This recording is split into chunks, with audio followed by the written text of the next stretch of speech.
చక్కని ప్రార్థనా మందిరం ఈ ప్రాంతంలో దేవుడు ఏర్పాటు చేయను గాక.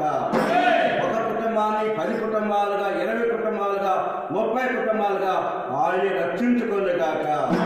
పరిచయం చేస్తున్న తన దాసుని అభిషేకించి వాడుకోను గాక.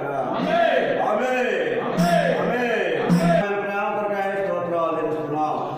ఇప్పటి వరకు కూడా ప్రభా మరి ఈ గాజు రేఖలు ప్రభా మీ బిడ్డ ప్రభా దేవ కరుణా కృష్ణ గారు రక్షణ పొంది దేవా ఆత్మీయ జీవితంలో ఎదుగుటకు గాను ప్రభా దేవా మరి వారు ఆశించినట్టుగా ఆదివారం మరి ఆ ఇంటికి వచ్చి దర్శించి దేవుని వాక్యాన్ని బోధించి వెళుతుండగా మరి ప్రభా ఈ రోజున వారి కొరకు కాకుండా వారి నిమిత్తమే కాకుండా అయ్యా ఇంకా అనేకుని ఈ రక్షణలో నడిపించబడ్డగా ఇంకా అనేకులు రక్షణ పొందుకుండగా అనేకుల ఆశీర్వాదం నిమిత్తమై చక్కని గృహాన్ని నడిపించదు ఈ ప్రార్థన గృహ